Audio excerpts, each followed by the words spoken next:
আসসালামু আলাইকুম। এখন দেখবেন সংবাদ শিরোনাম। দক্ষিণ পশ্চিমে তীব্র শীতে জনজীবনে স্থবিরতা। আজ সর্বনিম্ন তাপমাত্রা যশোরে 8.8 ডিগ্রি সেলসিয়াস। বিপাকে কিশোরগঞ্জের পাগলা মসজিদের দান বাক্সে এবার মিলল ৩৫ বস্তা দেশি বিদেশি মুদ্রা সহ সোনা রূপার গহনা। চলছে গণনার কাজ। অসুস্থ বাবাকে ঢাকায় আনার পথে ফরিদপুরে সড়ক দুর্ঘটনায় প্রাণ গেল অ্যাম্বুলেন্স আরোহী ভাই বোন সহ ৩ জনের। ৩ জেলায় মারা গেছেন আরো ৪ জন। ফরিদপুরে বহিরাগতদের হামলায় পণ্ড হয়েছে জেমসের কনসার্ট। ঘটনা ভিন্ন খাতে নিতে ছড়ানো হচ্ছে গুজব, বলছে পুলিশ। এতক্ষণ দেখছিলেন সংবাদ শিরোনাম, এখন দেখবেন বিস্তারিত। দেশের উত্তর ও দক্ষিণ পশ্চিমাঞ্চলে তীব্র শীতে যুবথুব জনজীবন। আজ দেশে সর্বনিম্ন তাপমাত্রা রেকর্ড করা হয়েছে যশোরে 8.8 ডিগ্রি সেলসিয়াস। চুয়াডাঙ্গা, পাবনা, কিশোরগঞ্জে তাপমাত্রার পারদ নেমেছে 10 ডিগ্রি সেলসিয়াসের ঘরে। সকাল সন্ধ্যা প্রকৃতি ঘন কুয়াশায় ঢাকা থাকছে। কোথাও কোথাও বেলা গড়ালেও সূর্যের দেখা আর পাওয়া যাচ্ছে না। তীব্র শীতে চরম কষ্টে দিন কাটছে হতদরিদ্র ও ছিন্নমূল মানুষের। খড়কুটো জ্বালিয়ে তারা শীত নিবারণের চেষ্টা করছেন। এদিকে শীতের তীব্রতা বৃদ্ধির সাথে সাথে ঠান্ডাজনিত রোগের প্রকোপও পাল্লা দিয়ে বাড়ছে। উত্তরের জেলা কুড়িগ্রামে শীত জেঁকে বসেছে। ঘন কুয়াশা আর কনকনে হাওয়ায় বিপর্যস্ত হয়ে পড়েছে জনজীবন। ব্যাহত হচ্ছে স্বাভাবিক চলাচল। কষ্ট বাড়ছে খেটে খাওয়া মানুষের। শীতবস্ত্রের অভাবে বিপাকে পড়েছে হতদরিদ্র আর ছিন্নমূল মানুষ। শীতের সাথে পাল্লা দিয়ে বাড়ছে সর্দি, কাশি, শ্বাসকষ্ট সহ নানা রোগ ব্যাধি। কুড়িগ্রামের ধরলা নদীর কোল ঘেঁষা পাঁচগাছি ইউনিয়নের কদমতলা গ্রামের চান মিয়ার পরিবার। টিনের ভাঙাচোরা ঘরে হু হু করে ঢোকে কনকনে হাওয়া। তীব্র শীতে বিপর্যস্ত 8 জনের পরিবার।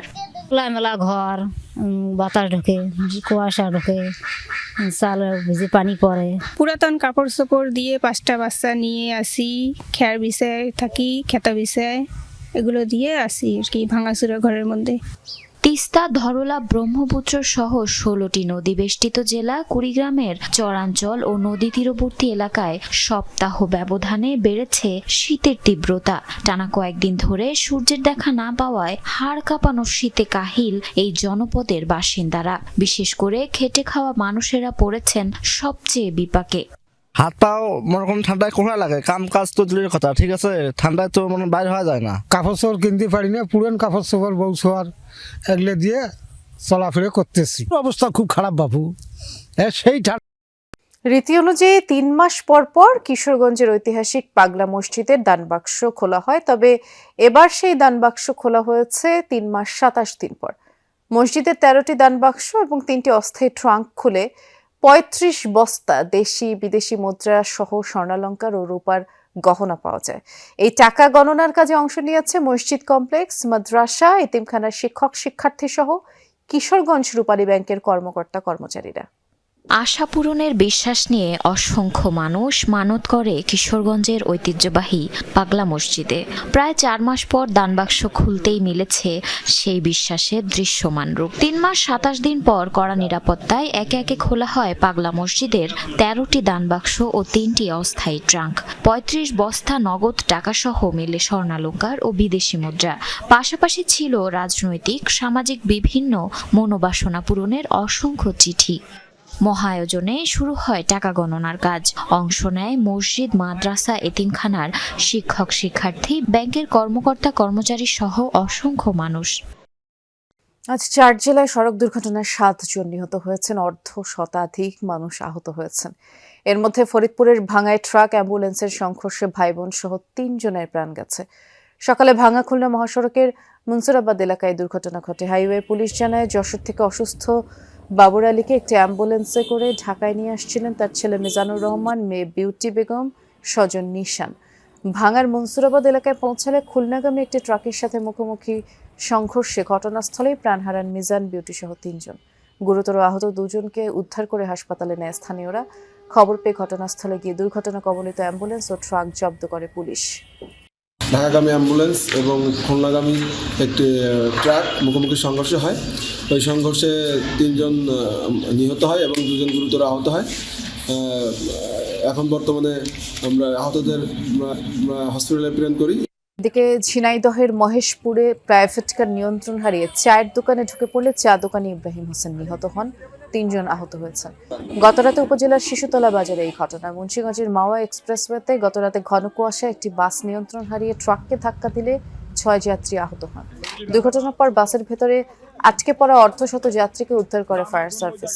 টাঙ্গাইলের ঘাটাইলের গুনগ্রাম এলাকায় দুটি বাসের সংঘর্ষে 18 জন আহত হয়েছেন। এছাড়া দিনাজপুরের ঘোড়াঘাটে 2 জন, রংপুরের কাউনিয়া সড়কে 1 জনের প্রাণ গেছে। চাঁদপুরের ফরিদগঞ্জে অগ্নিকাণ্ডে 1 জনের প্রাণ গেছে, 5টি দোকান পড়েছে। সকালে উপজেলার সাহারবাজার এলাকায় এই ঘটনা ঘটে। সাহারবাজারে ফায়ার সার্ভিস জানায় যে বৈদ্যুতিক শর্ট সার্কিট থেকে স্থানীয় জয়নাল আবেদিনের মুদি দোকানে আগুনের সূত্রপাত হয়। দোকানের স্টাফ সাব্বির আহমেদ বের হওয়ার চেষ্টা করলেও দগ্ধ হয়ে সেখানেই মৃত্যু হয় তার। আর মুহূর্তেই আগুন ছড়িয়ে পড়ে আশপাশের দোকানগুলোতে। খবর পেয়ে ফায়ার সার্ভিস। বহিরাগতদের হামলায় পণ্ড হলো জেমসের কনসার্ট। এই ঘটনায় এখনো কোনো মামলা হয়নি আর আটকও হয়নি কেউ। শুক্রবার রাতে ফরিদপুর জেলা স্কুল মাঠে হয় এই ঘটনা। প্রত্যক্ষদর্শীরা জানায় জেলা স্কুলের 185তম বর্ষপূর্তি উপলক্ষে 2 দিন ব্যাপী আয়োজন ছিল। শেষ দিন সাংস্কৃতিক পর্বে গান পরিবেশনের কথা ছিল জনপ্রিয় কণ্ঠশিল্পী জেমসের। এমন খবরে দূর দূরান্ত থেকে কনসার্ট উপভোগ করতে যান অনেকে, কিন্তু অনুষ্ঠানটি উন্মুক্ত না হওয়ায় বহিরাগতদের প্রবেশ করতে দেয়া হয়নি। কনসার্টে প্রবেশ করতে না পেরে এক পর্যায়ে ক্ষুব্ধ হয়ে ওঠেন তারা। প্রথমে কনসার্ট স্থল লক্ষ্য করে ইট পাটকেল ছোড়ে, পরে কয়েকজন প্রাচীর টপকে ভেতরে ঢুকে ভাঙচুর চালায়। পরিস্থিতি উত্তপ্ত হয়ে উঠলে অনুষ্ঠান বন্ধের ঘোষণা দেয় কর্তৃপক্ষ। 15-20 লোক বাহিরে দাঁড়ানো ছিল, তারাও অনুষ্ঠান দেখতে চায় এবং তারা ভিতরে ঢুকতে চায়। তো এই বিষয়টি নিয়ে যখন কনসার্ট শুরু হবে তার আগ মুহূর্তে ধাক্কাধাক্কি শুরু হয়। এই বিষয়টিকে কেন্দ্র করে আমরা আজকে যেটা দেখতে পেলাম, মিডিয়াতে কিছু অপপ্রচার হচ্ছে, টোটালি গুজব এবং এটা প্রোপাগান্ডা এবং দেশকে অস্থিতিশীল করার একটা চক্রান্ত এবং ষড়যন্ত্র বলে আমি মনে করি। তো কোনো মামলার ঘটনা ঘটেনি আমরা যতটুকু জানতে পেরেছি। আমি যদিও এখনো যে ঘটনাস্থল, যে ফরিদপুর জেলা স্কুলে রয়েছি, এখানে আয়োজক যে কমিটি, সেই কমিটি কিন্তু ভিতরে একটি মিটিং করছেন এবং মিটিং তারা শেষ হলে হয়তো বোঝা যাবে যে তারা আইনগত কি পদক্ষেপ বা ব্যবস্থা নেবেন পরবর্তীতে। আর আমি পুলিশের সাথে কথা বলেছি, তারা যেটি জানিয়েছে যে তারা কাউকে আটক করেনি, কারণ রাতের আপনি জানেন যে ঘটনাটি রাতে এবং বেশ কুয়াশাচ্ছন্ন ছিল। তারা আসলে পরিস্থিতিটি স্বাভাবিক করার কাজেই ব্যস্ত ছিলেন এবং এই ঘটনায় যারা আহত রয়েছেন তাদেরকে চিকিৎসার ব্যবস্থা, সেটি একটি বিষয় ছিল। এই যে মাঠটি আমি এখন দেখানোর চেষ্টা করছি, এই মাঠের ওই প্রান্তে, শেষ প্রান্তেই কিন্তু স্টেজ করা ছিল এবং সেখানে রাত 10টায় নগর বাউল খ্যাত জেমসের গান পরিবেশনের কথা ছিল এবং তিনি ফরিদপুরে এসেছিলেন সন্ধ্যা 7টার কিছুক্ষণ পরে যতদূর জানতে পারি। এবং এই স্কুলের পাশেই যে সার্কিট হাউস রয়েছে, সেই